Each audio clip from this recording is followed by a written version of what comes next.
All Day AJ and Manny Ruffin. And this is our NFL Week 1 reactions. Welcome to the new series of the podcast. No, that was not the same intro. That was Fox NFL Sunday Kickoff is what that was. This is our new series. We are going to be reacting to every week of the NFL season. It's going to be a short 20 to 30 minutes. Hopefully we can stick to that time. We're going to go very fast. It's almost like that Boomer. What is it? The Boomer, Chris Berman, 2 minutes. We were just talking about that. The fucking 2-minute drill. Yep, the 2-minute drill. So we're going to just go through each game, give our thoughts, and then we'll go from there. This is powered by Dimers. They have a, we've been working with them for, I don't know, we're about 2 weeks in or so. Twin Spires, risk-free bet of $1,000. That is for the first 6 weeks of the NFL season. You can sign up on our link. That's www.dimers.com/ADED. And that's how you can directly support the show. And always be sure to not only be supporting us, but Dimers as well. So for today, again, we're just going to be grinding through each of these games. I do want to put this disclaimer out, though. We are recording these at the end of every Sunday night game. So we're going to be missing the Monday night game. But in terms of getting this out to you guys on time, we want to just fly through it, right? So I don't want to be putting this out on a Thursday when Thursday Night Football's here. So we want to just get these out fast. Yeah, we're going to miss the Monday night game, which in this case is the Ravens and the Raiders.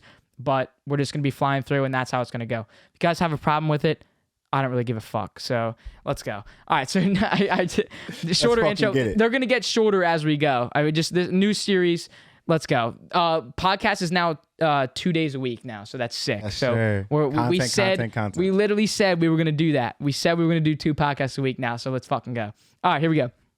So first game is the Thursday night game. The Super Bowl defending champions were home, and they won their Super Bowl at home. The Cowboys took on the Tampa Bay Buccaneers on Thursday Night Football. Buccaneers winning 31-29. What do you got on this game, bro? Brady went off. Honestly, and it's not Brady that I'm on. I was impressed by the Cowboys, in my honest opinion. I took them +9, but I didn't think they would lose by 2. I think they would lose by 7 to 8.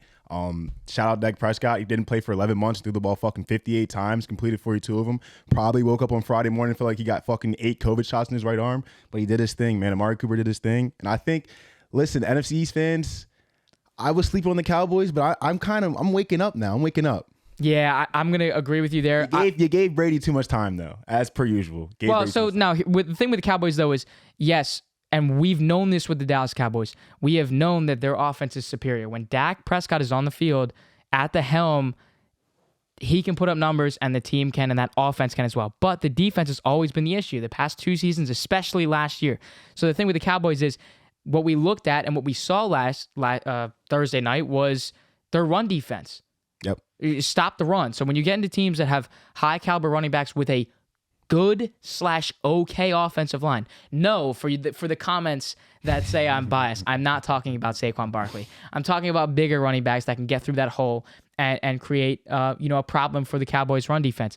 The other thing I want to highlight here is I was big on the Bucs. We were Mike Evans better. You got to get in the fucking end zone, boss. You got to get the ball. Get the ball to Mike. And it just goes to show that Tom Brady has so many weapons, and he knows how to utilize those weapons. That dot to Antonio Brown, being able to utilize Godwin. Obviously, his guy in Rob Gronkowski, 2 touchdowns easy. That shuttle pass there as well. Let's talk about, just for a quick second, before we move on, 2-minute drill. This is fast for us as well. Hopefully it is for you. Ezekiel Elliott, 11 carries, 33 yards. That was the big news there. I was going to say this. I think that's a really good adjustment by the Cowboys, because you realize, we're not going to be able to run the ball against the fucking Bucs. Let's just go away from it now. Let's not keep wasting these runs. Let's go away from it now. And that's good on coaching staff and being able to make that adjustment mid-game. But he was hurt last year. This is supposed to be your year that you come back. Just got paid. Just got paid. Show everybody that I'm back. Whatever last year was, that was a fluke, injury stuff, whatever, I'm back. I'm here to play. Not the case. Maybe we'll see that as the year progresses. But for the Cowboys, I'm going to agree with you here that we should be scared because that offense is deadly, and Dak has been able to do that. Facts. Okay, so moving on to the upset of the weekend, I would say in my book is the Steelers in Buffalo taking on the Bills. Thought the Bills were going to do show out a lot more than they did, but the Steelers took this one in comeback fashion, 17 fourth quarter points, winning 23-16. Honestly, this shows you why all three facets of the game are huge, because the Steelers looked just dead on offense, not kind of lethargic. They get one punt block for a touchdown, change the whole trajectory of the game. Shout out Big Ben doing it at this age. The Steelers, I told you guys, they're not going to be great, but they're not going to be terrible. And look what happens. They beat the Bills week 1. That's all I have on it. Yeah, I mean, I had Bills in a moneyline parlay. Sheesh. I don't know. You're at home after the year that you guys had. We talked about this last week about what Stephon Diggs was his moment when he was standing watching the Chiefs with the banner and everything like that. And then you come up and we don't see a touchdown out of you. Josh Allen did utilize Cole Beasley, but we talked about when we made our AFC's predictions, Josh Allen got paid $258 million. You got to come out and win week 1. And the Steelers should not be in a position to win this game. And everyone that was in our Twitch chat, back to our Baker Mayfield, Josh Allen debate. True. Who proved more that we were worth it this week? I'll give you that one because I've been high on Josh Allen, and you know that from that Twitch conversation. But that's it there on the Steelers. Let's go to the overtime game that I thought was going to end in a tie. Jamar Chase and Joe Burrow, just like the LSU days. The Bengals winning in overtime grand fashion, starting out this season 1-0, 27-24 in overtime. Honestly, I'm disappointed in Dalvin Cook. Kirk Cousins balled out. Thielen balled out. I'm disappointed in Dalvin Cook. Now, are you saying that because we have him in Kilkenny's fantasy league? Or there's a little bit of bias in there. But I will say this. Everybody on 3, let's apologize to Jamar Chase. 1, 2, 3. Jamar Chase, I'm sorry. I will say this. We had this conversation, but I will say this. I didn't hate him. For all you jerk-offs that are sitting there right now, watching on YouTube, like the goddamn video. Or if you're listening on Apple Podcasts, give us a 5-star rating. I never had said, he had a bad preseason, or like you schmucks out there, they're like, oh, well, his training camp was bad. He was dropping passes in preseason. What does that say that he's going to be a bad NFL player? Why don't we just go look at his stats that he put up in the college football playoff? Right? Jamar Chase is not the problem. And he showed that today. Joe Burrow finding his connection. And a lot of people, maybe I think I was on this too. I disagree with the Bengals taking Jamar Chase there in the slightest bit. I love the pick? Yes. But a lot of people were like, Joe Burrow got smacked last year. Right. Sacked, smacked, slaughter. And the O-line was still low-key a problem this year. There was a lot of interior pressure all day. I mean, they'll address that, but on the other side of that spectrum, you got a threat like that, exactly, along with T. Higgins as well. You got Clemson and LSU here. Jeez. Young guns now. This team is and how the Browns were. Joe Mixon was balling out today, too. Joe Mixon did ball out. And I'll tell you this, too. The Browns did kind of have that. The Browns and the Bengals are kind of in that same little wavelength there where the Browns built up. They got Baker, Odell Jarvis, all this David Njoku, Nick Chubb, Kareem Hunt. They built all those guys, right? I mean, it's crazy to say that. But now you have the Bengals where they are on that path of, they're on that rebuilding stage that the Browns did, and now those loyal Brownie fans are with them, and now you saw the packed Bengals house and all this. So just a huge, huge win for them. Did I think the Vikings were going to win this game? Maybe a little bit. And like you said, to Dalvin Cook point, probably. But last thing I'll say on Joe Mixon, as I'm just looking at this box score here, 29 carries. He was handed the ball 29 times. So put that into perspective in terms of how they're going to run this offense. Is this going to be a heavy run game, or with your weapons that Joe Burrow has, is it time to start unleashing it a little bit more? Right. Jamar Chase only had 5 catches, so is it time to start unleashing it? We'll see as we move on into week 2. Let's head over to the 49ers and Lions. I took the 49ers today in a suicide pool over the Lions. The 49ers were beating the Lions in a beatdown fashion at one point 38-10, and somehow they let them come all the way back and ended up being 41-33. Give me your thoughts on maybe the Lions can somehow have an offense, Jared Goff?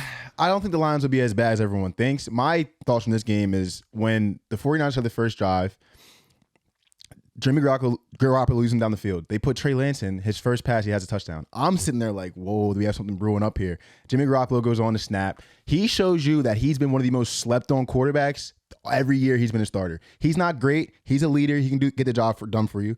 Deebo Samuel's snapping. I seen a lot of IU hype going into the year. Now, he did almost cost the game with that fumble. Literally, he won him the game and then almost lost him the game. But Deebo Samuel, he's here to stay. He's a star in this league. To the Jimmy Garoppolo point, he's finally in a position where he has to compete for a job. Facts. And you've seen him. So, usually it's been Brady's backup. Yep. And then he went to 49ers, and I was the guy. Yep. And maybe he was showing out, but to maybe a lot of people's points, he wasn't. Yep. And we saw that in the Super Bowl as well. So now that you have to be hungrier than, I have this starting job. And I'm not saying that, Jimmy had a starting job. He has to be that guy. He's going to be that guy. No problem. I have no pressure on my shoulders. I'm going to be fine. I'm not saying he was ever going to be like that. I'm just saying now you're in a position where if I mess up, it's over. I got a young gun that's ready, that's right behind me, that's going to take my spot, and then I'm going to be sitting on the bench.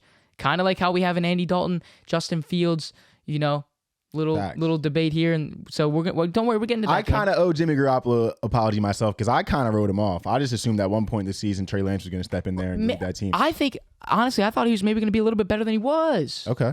Look, he was back for Tom Brady. I thought he was going to be a lot better. So, and now maybe again to the hungry point because we're hungry. So maybe to that point. A little side joke in there. Maybe to that point. It threw me off a little bit. But maybe to that point. That's fucking funny. Maybe to that point, as I'm saying it, as I'm still messed up from that.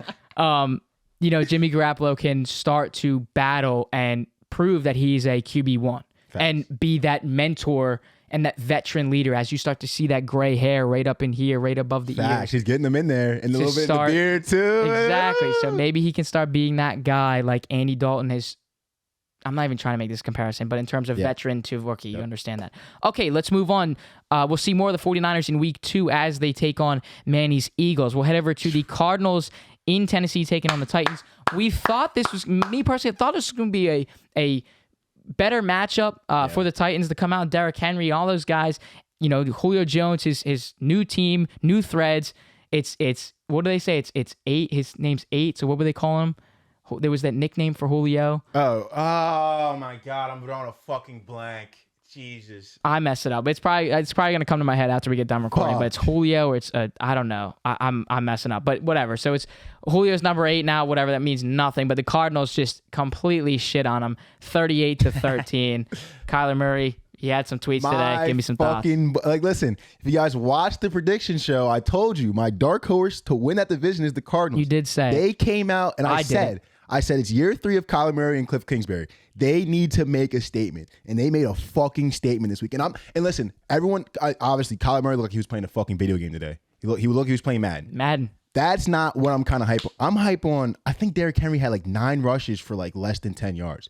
That is fucking crazy. And that's why you won that game. You shut down Derrick Henry. You forced Tannehill to make plays. Tannehill's a good quarterback, but he's not that guy. You're not that guy. You're not that guy, pal. You're not that guy. But big win for my Cards, bro. And that's the start of this fucking divisional win. I'm going to say that I'm going to take full blame here. I mean, I'm not saying that, the one game's going to decide that I was wrong.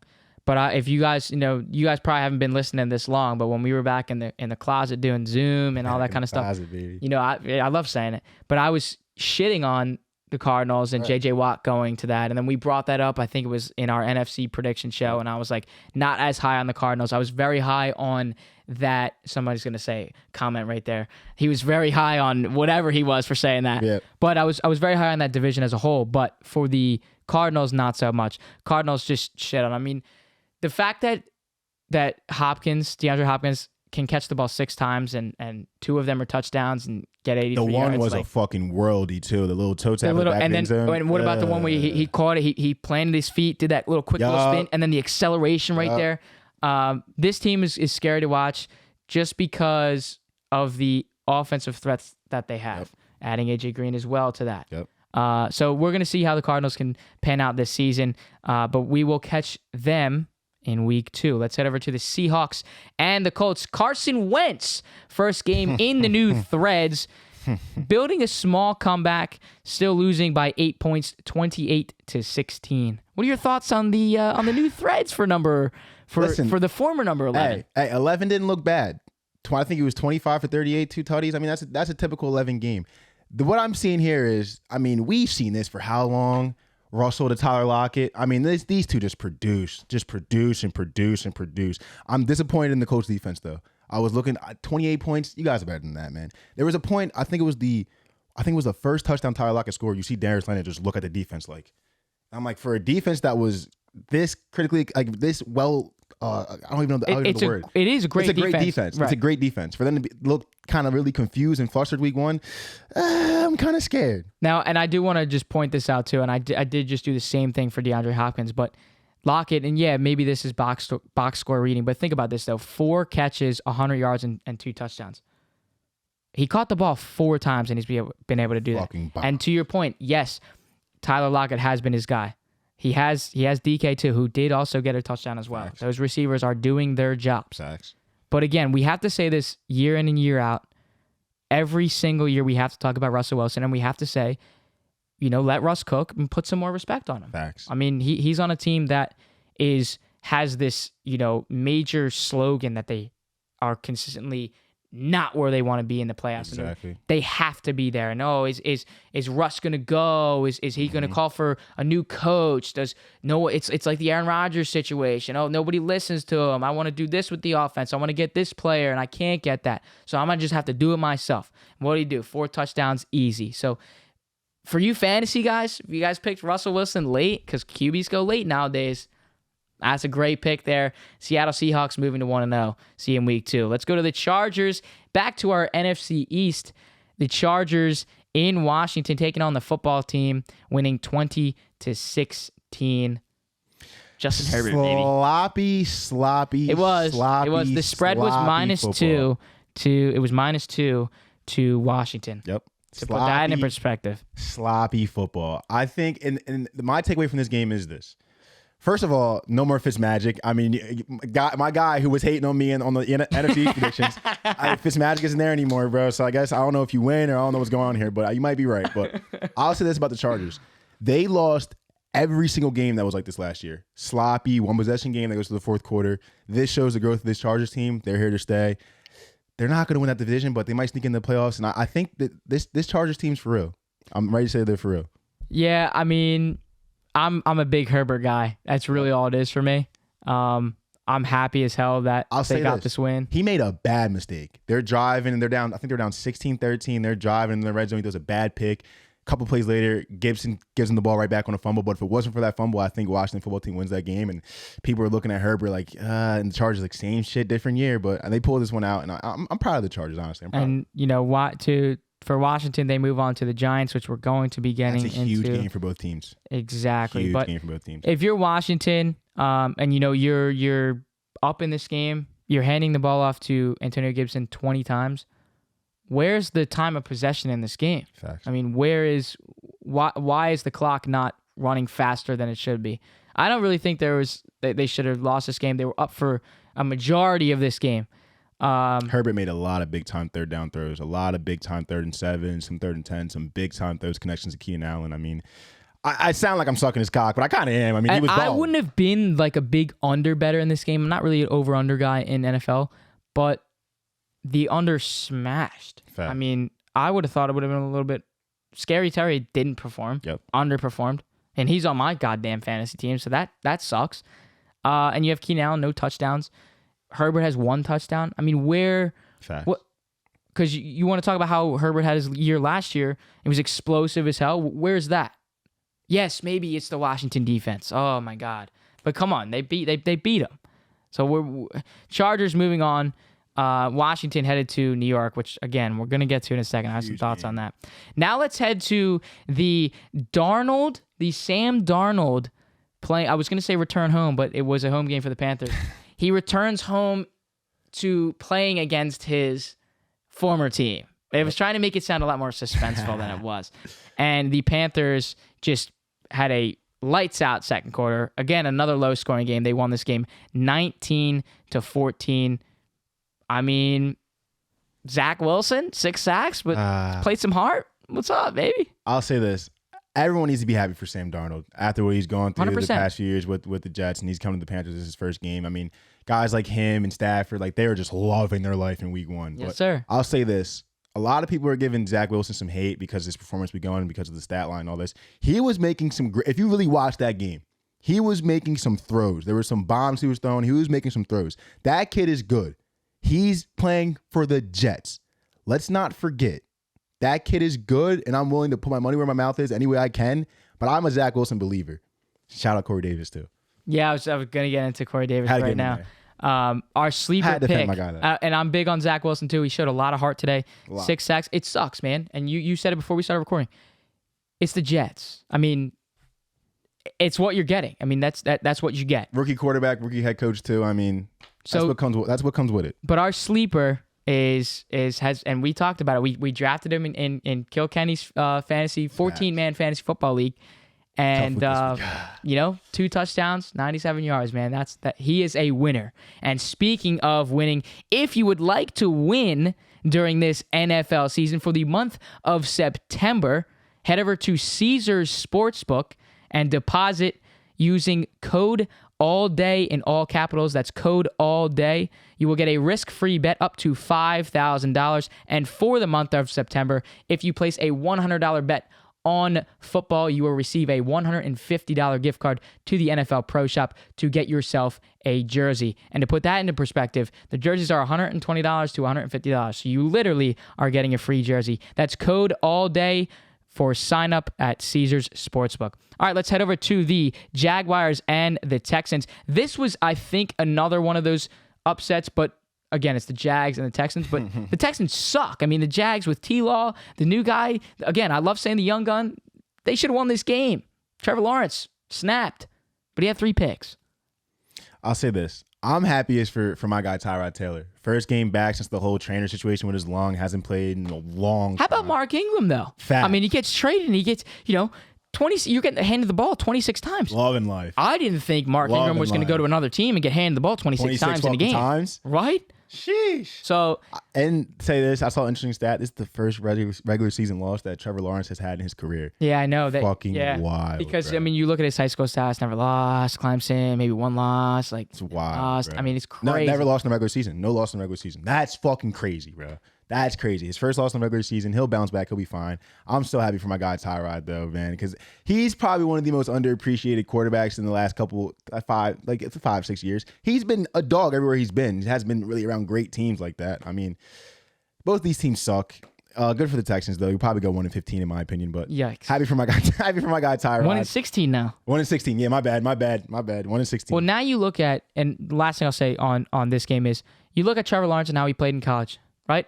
Heavy thrower, heavy passer, and he was able to use his legs and utilize that mobility that he has as a young quarterback.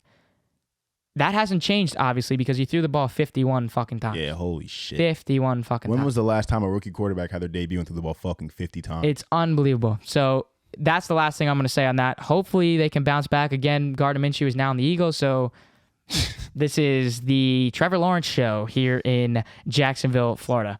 All right, so to our next game here, the 425 game, the Browns and the Chiefs, a comeback win for the Chiefs in grand fashion by Patrick Mahomes, easily getting the job done.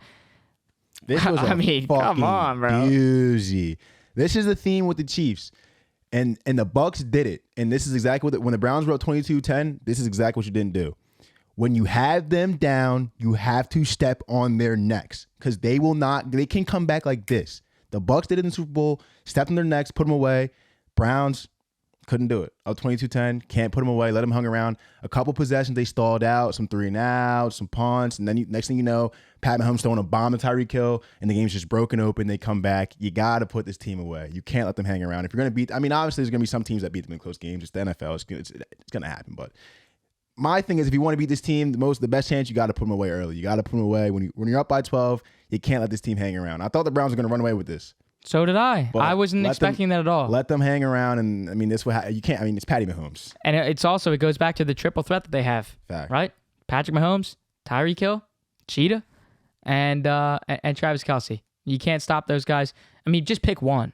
Like, try to get one of them. I mean, Tyreek Hill has 11 catches and 197 yards, let alone the touchdown. But we're letting this dude just race around the field, do goddamn figure eights, and then somehow find the ball in a basket catch of the ball that's could be behind him, could be in front of him, somehow catches it, and then just walks his way to the end zone. So another pick thing somebody. Have you noticed about Pat Mahomes? Like, he'll scramble for a touchdown. He'll make it look so easy. I know, just like the cutbacks. Couple fake passes while he's already 5 yards past the fucking line of scrimmage and still catching people's necks and just whoop, whoop, whoop, I'll walk in the end zone, do a little flex. Easy money. Chiefs win 33-29. Okay, so into another divisional matchup. The Dolphins beating the Patriots. Mac Jones' debut, NFL debut, 17-16 Dolphins. Mac Jones, speaking of another rookie that's throwing the ball, 39 times. I've seen a lot of people saying that Cam would have put up more points in this game. I don't know how you watch that game and see what Mac Jones did and how poised he looked and how calm he looked today and like thinking like pocket passer. We needed someone else under center here. Like he played fine. He played fine. I was impressed. I was impressed by quarterbacks on both sides. There was a good Jalen Waddle also had a nice game. A couple nice little catches. Listen. Might be one of my favorite draft classes, to be honest with you, man. I mean, okay, the Bills are going to be good. All right, I was going to say the Dolphins might win this division, but the Bills are going to be good. I think the Dolphins might press the Bills more than people think, though, low key. I was not expecting a low-scoring game like this. I'm going to give a lot of. I'm going to agree with you with Mac Jones. This is the pocket passer that Bill has wanted. Facts. I mean, literally, like it's just how Bill works. Belichick is not and you saw how it worked. He's not a mobile quarterback, sequence type of play caller. I mean, that's really what it is. Damian Harris, I didn't think this was going to be I have him on fantasy too, but he was on my bench. But I didn't think he looked fucking smooth. He's breaking out of his shell, and that's exactly the position that this team wants. They need a good running back. They now have their pocket passer. Talk about these teams starting to rebuild. Facts. The Patriots are doing just that. We're going to head to the Packers and the Saints in this immaculate blowout. Jameis Winston having only 148 yards in the air, but 5 touchdowns, and the Saints win 38-3. 14 completions, and 5 of them were touchdowns. What the fuck? Listen, Packers, The Last Dance, Aaron Rodgers, you're out golfing with Brady, DeChambeau, and the boys. Yikes. You guys are having a fucking great offseason after 2 straight NFC Championship losses, and you come out flat? What the fuck is that? How? His quote was, "I played bad, but there's 16 weeks to go." And I guess that's the right mindset. And you know what's funny? You know what's funny? Third quarter of this game, I'm just thinking in my head, I know exactly what Aaron Rodgers is going to say. He didn't say it, but I know exactly what he's going to say. He's going to go back to the relax. Because, I mean, they're going to be fine. But it's alarming that you come out this flat. It is week very, one, very alarming, after the last especially dance and after the history and all this and shit. MVP season last year. Exactly. You come out this flat, it's alarming. So after that game, I'm gonna hand it to you. We'll end with me. So the Eagles win. Hurts so good. How about that, baby? Jalen freaking Hurts, 3 touchdowns. The Eagles smash and stomp on the Atlanta Falcons, 32-6. Jalen Hurts looked like the guy. Devontae Smith looked like the guy we wanted when we drafted him. Another connection there. I want to like see. Burrow. I'm still not satisfied with how many times Miles Sanders is touching the ball. Because every time he touches the ball, it's a positive play. I want to see a little bit more in that, but I was proud of Sirianni week 1. One thing that I honestly was proud of the most is if you watch this game, the first 2 drives, the Falcons were right down the field on us. No touchdowns, 2 field goals. Easily. But right down the field. And our run D is our best part of our defense, and they look non-existent. Made adjustments. A stat came up during that game, and it said that the Falcons averaged 96 total rushing yards all of last season. In the first quarter and a half, they had already had 100 yards rushing. Cordell Patterson. That's a wide receiver and a kick returner. Us. But we made the adjustments, got the job done. Listen, Birds fans, defense wins, guys. I see a lot of you reposting that Barstool post that says Super Bowl tickets and all this shit, and you guys are really excited. Listen, I mean, I'm a Birds fan too. I'm right with y'all. I'm hype. But this next 5-6 weeks is going to really show us what we have with this team. I'm not a buyer yet. I'm not a seller. I'm not a buyer. All right. I'm just going to say that I'll only say one thing on this game. Nick Sirianni, seeing the passion from him, there was a couple plays that he was not happy with the calls. Fact. And he was very, what's the word I'm looking for? He was very amped up and just showing that he is the new leader. He's making himself heard. I like that out of a new head coach, a first-time head coach, his first game as a head coach. Huge for him. And he got his first win. So the second to last game we'll talk about now is we talked about his Eagles. We'll talk about my Giants. Look, I said that I wasn't biased, and maybe I was a little bit biased. Now this is what we're back to square one. Maybe I was a little bit biased. We're back to square one. This is all it is. We're back to square one. So at the beginning of last season, they played the Pittsburgh Steelers on Monday Night Football, and Bud Dupree was face mask to face mask with Saquon Barkley. And I said, one of my quotes was, you look back at that Seattle Seahawks game, and Colt McCoy's at the helm, and you're in Seattle. There's no reason, there's no way in hell that they should win that game. Wayne Gallman is getting, 40-yard rushes. He's finding a hole. He's getting outside. He's getting some space. And I'm like, damn, I told you this. I wish that Saquon could have developed with that line. So I'm like, okay, Saquon's back. We're developed. Let's pick up where we left off. Non-existent. I was very, very, very upset. The defense could not guard a slant. They could.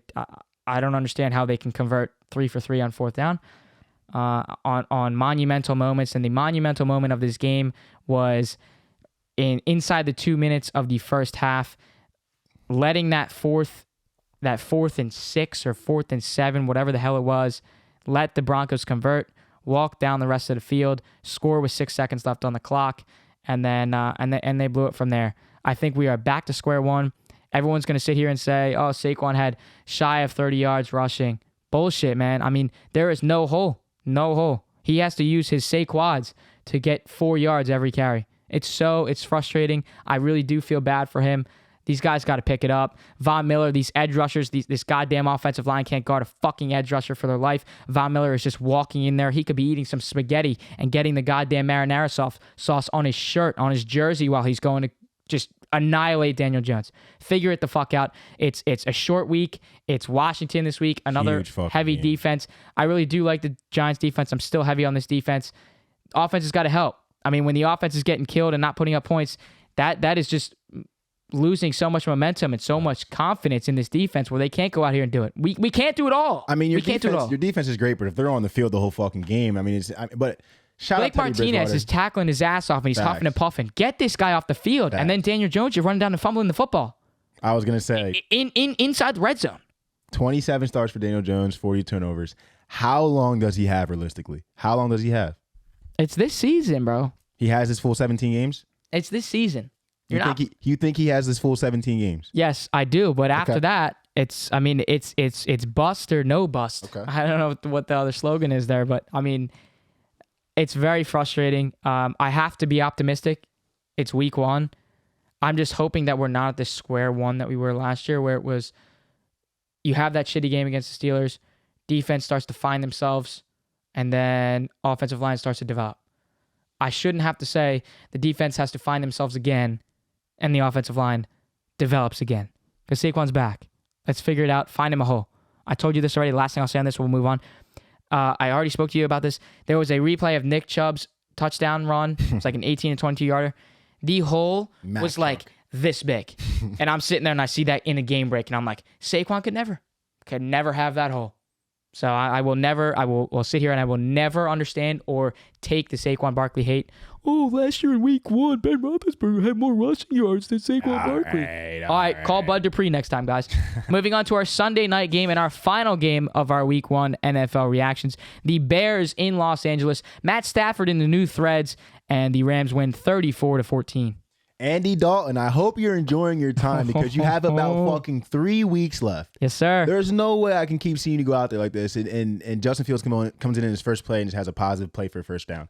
On a third down, too. Anywho, I am so happy for Matt Stafford, man. This guy's fucking out there smiling, celebrating, throwing bombs. And why do you think that is, Manny? Why do you think of this? He has a team. He's on a winning team. He has a fucking team around him. He's so happy. I'm happy for Stafford. You said watch out for this Rams team. Now, listen, I don't think they win this division. I think that division has 3 playoff teams. They sneak in there, but the Rams, they're for real. So you're very happy about Matt Stafford. I'll one-up you there. I'm very happy for Cooper Kupp. Yep. Big game from the kid. Out with an injury last year. Yep. It's come back, bounce back heavy. I need to be, Robert Woods and Cooper Kupp have that tandem, but who's wide receiver 1? who's getting the ball every week. If you're a fantasy drafter or if you're a bettor, it's tough to pick. It's a 50-50. Is it going to be a Woods day or is it going to be a Cup day? Sometimes you just pick right. And I think this one was an easy pick for Cooper Kupp. Again, coming off the injury, he's got to show out. He's got to ball out. And he did just that.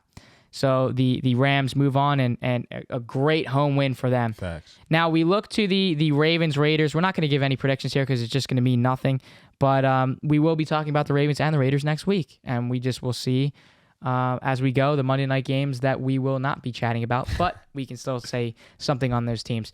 That is our NFL Week 1 reactions. We will see you for Week 2. Like the video if you haven't already. And if you like the new series, we hope you guys are going to enjoy this. This is our second podcast of the week. We said we were going to do that for the NFL season, waited for the more content to come, and we are doing just that. Follow us on the Twitter page at ADED Podcast for updates on when these new podcasts are dropping. Tea Party coming out soon as well. And on the Instagram, a lot of clips going on there at ADPod, at ADED What the hell am I doing? If you want to see those clips, those reels, those Instagram TVs, all that kind of stuff. Follow the TikTok. We're trying to, our road, our big push to 1,000 on TikTok to start to get to the live portion of TikTok. That's the all day, everyday show on TikTok. We did a really cool TikTok. Manny and I spent the day out smashing phones, building some 17-0 rosters on NFL. We're doing some cool, different types of content over there for you. And they're really short and sweet. So head over to the TikTok and check that out.